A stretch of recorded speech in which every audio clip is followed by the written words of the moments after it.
Hello મિત્રો, કેમ છો? બધા મજામાં ને? તો આજે હું બતાવું છું મારા ખેતરની વાડી. તો મિત્રો, આ છે અમારી વાડી અને આ બધો રાયડો વાવેલો છે. અમારા ખેતરમાં ખાસ કરીને મિત્રો રાયડો અને એરંડા જ થાય છે.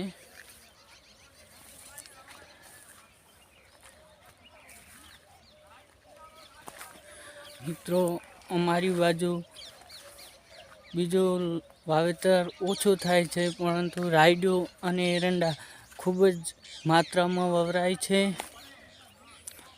અને આજે આ ખેતરનો વિડીયો બનાવવાનો છે, કારણ કે બીજો કોઈ ટોપિક મળ્યો નથી. તેથી અને વિડીયો નાખવાનો બહુ લાંબો સમય થઈ ગયો છે, એટલે આજે આ વિડીયો બનાવું છું. તો વિડીયોને ગમે તો લાઈક, શેર અને સબસ્ક્રાઈબર કરજો. જોઈ લો મિત્રો, આ ખેતર છે અને આ રાયડો છે.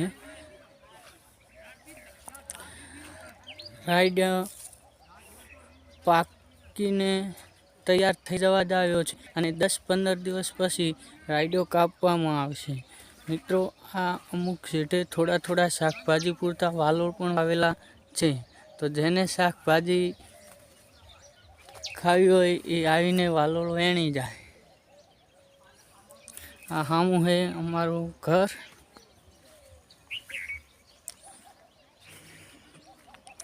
મિત્રો, ડુંગળી પણ થોડીક વાવેલી છે ઘર પૂરતી. ધાણા પણ વાવેલા છે.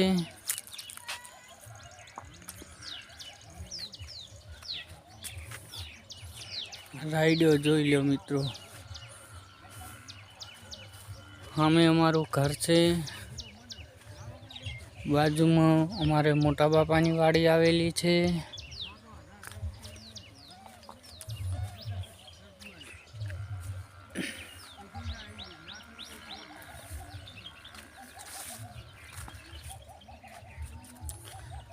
આ પાણીનો ટાંકો છે, જે પીવાનું પાણી છે.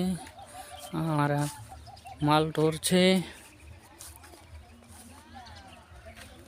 તો મિત્રો, વિડીયો ગમે તો લાઈક, શેર ને સબસ્ક્રાઈબર કરી સપોર્ટ કરજો, જેથી કરીને નવા વિડીયો બનાવવાની અમને રુચિ મળે.